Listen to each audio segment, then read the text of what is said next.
Hello, gorgeous. Welcome to HG Radio, everything beauty, cancer, and inspiration.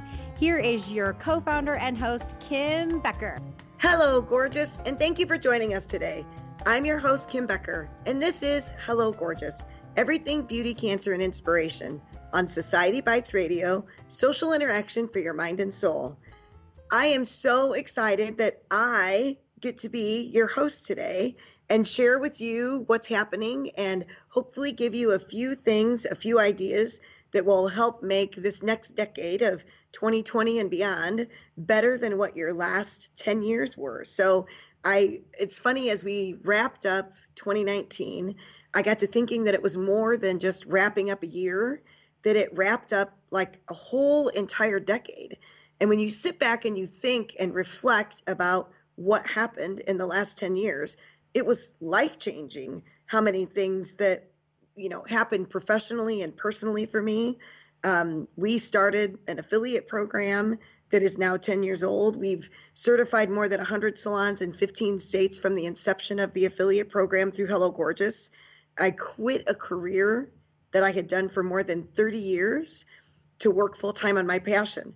And that's difficult, to step out from behind the chair, a guaranteed income that you knew that you had, a career that you were confident in. And I gave it all up to follow this amazing journey that God's He's led me on with Hello Gorgeous. We moved the offices from our dining room into a beautiful 12,000 square foot office space. We've actually performed one of the quickest makeovers that we ever did. And we did a reveal in front of the largest crowd of 10,000 people in the last decade. My son is this wonderful young man who started high school, and unfortunately, I became a widow.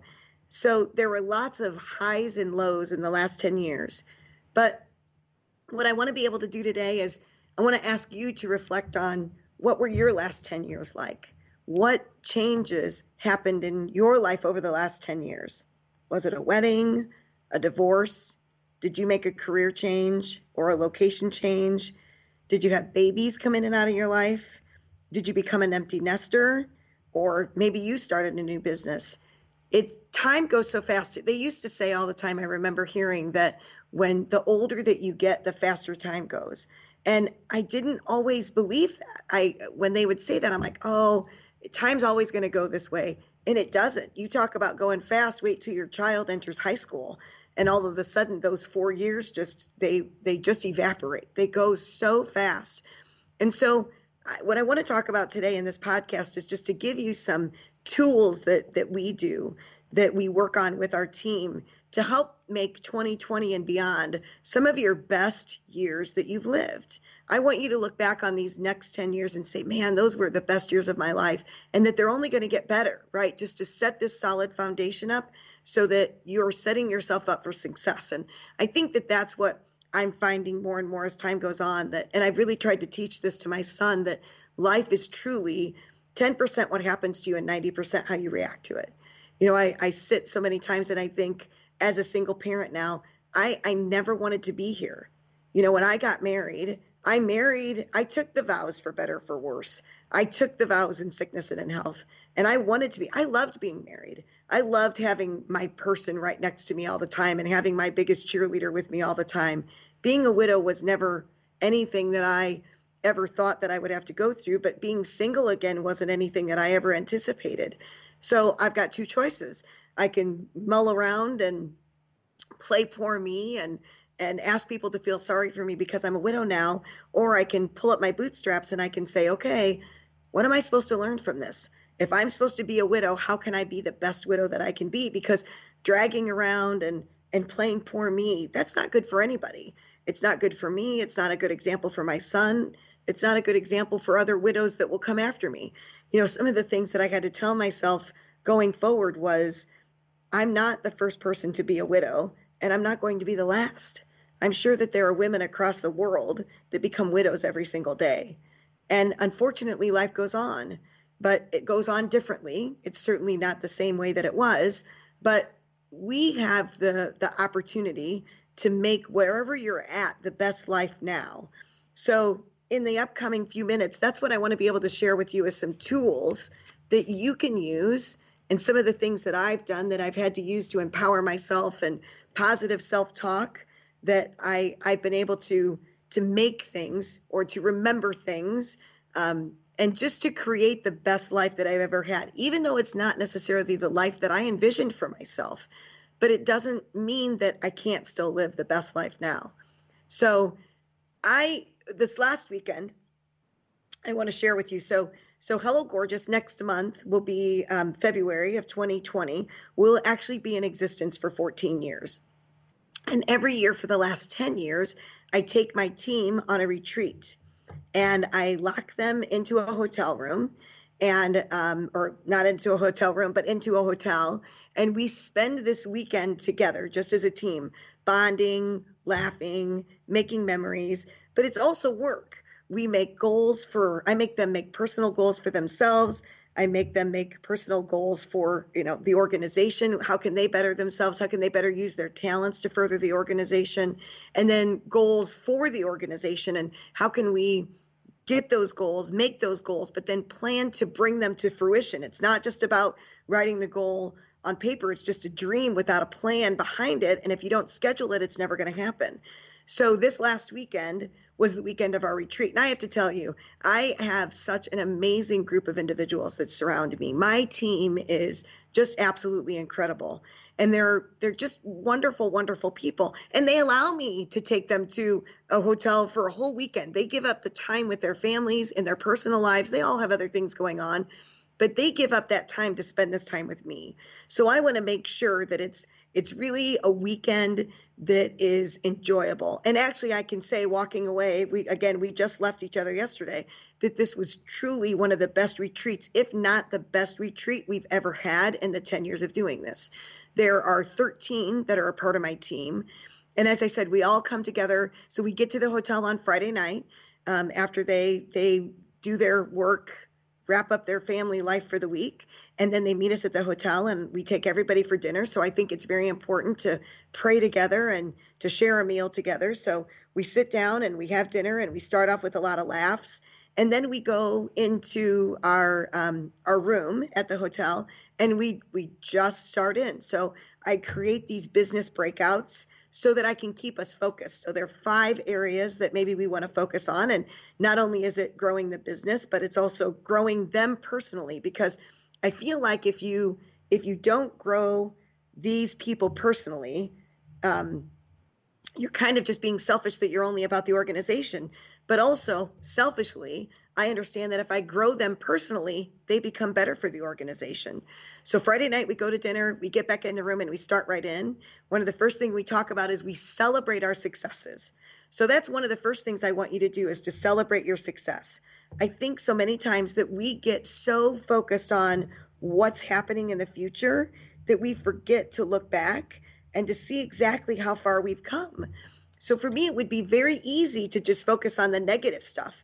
In last decade, we lost one of our mobile day spas, a $250,000 vehicle that caught on fire. I lost my husband.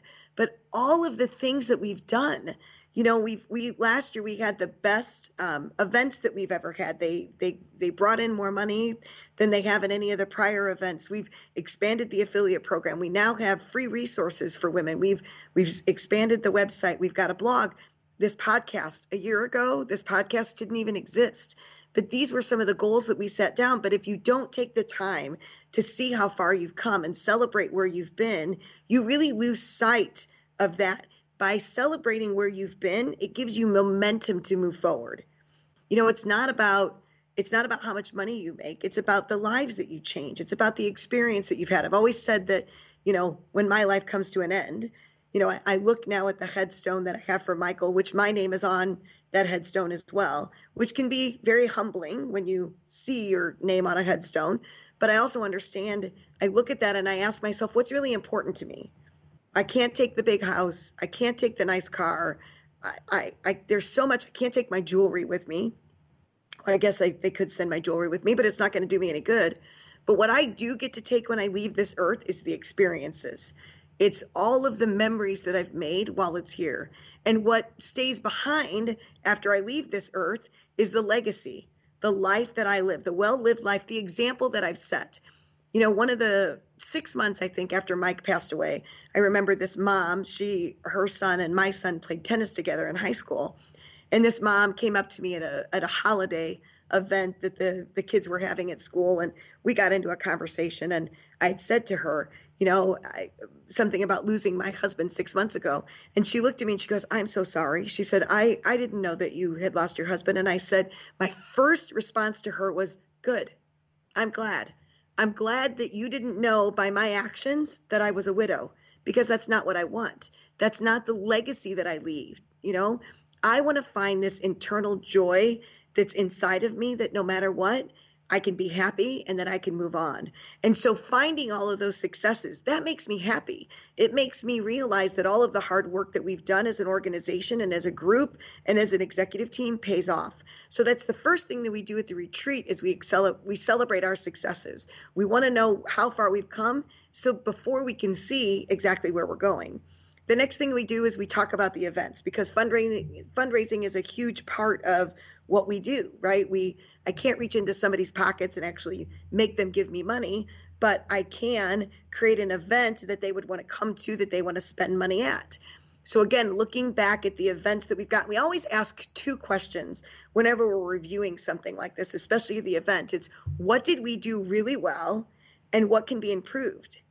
So even when you're looking at something for your own life, right, you can look at, what did you do well, and what are things that you can be improved? And maybe there's nothing that you can be improved. Actually, I walked away from the retreat asking that same question. What went really well, and what can be improved? And when I was asking that, there wasn't anything that I thought needed to be improved. Everything went so well, I wouldn't change a thing for next year. So I want you to look back at that, at your life too. That would be number two. Number one is celebrate your successes. But number two, what went really well, and what could you improve this next year? And I'm not talking about setting huge goals. I'm talking about, if you want to lose weight, if you're 1 pound lighter this year than you were last year, then you've succeeded. You're a little healthier this year. You're a little more fit this year. You're a little bit more successful. Whatever that looks like for you, just ask yourself what went well and what needs to be improved. So after we talked about the events and what needed to go well, then we worked on them. I want them to be able to set goals for themselves, not only as I said, not only professionally, but personally. So we write down some crazy cool goals. So what is it that you ever, what do you want to accomplish? Do you want to go on vacation? Do you want to buy a new car? Do you want a new house? Do you want to pay for your child's education? Whatever that is. But if you don't have them down on paper, you lose sight of them. Rachel Hollis has this really great idea, and I've actually done it. I think it was from Girl Wash Your Face. And that is that every day, one of the first things that she does is she makes her goals at the beginning of the year, and then every day she rewrites those goals. That's one of the first things she does. Can you imagine, when I was doing that, and I still do that every day, it helps me start out my day focusing on exactly what's important to me, which are my goals. That's what I want to be able to do. Those goals that are set out for me personally and me professionally, I want to make sure that that's my focus. I don't want to get to the end of the year and say, boy, I wasted so much time on social media, or I got stuck in a distraction, whether it's Twitter or LinkedIn or Instagram, that I wasn't able to achieve my goals, which that's a rabbit hole, a black hole that once you get on that, you can spend hours on that and waste time.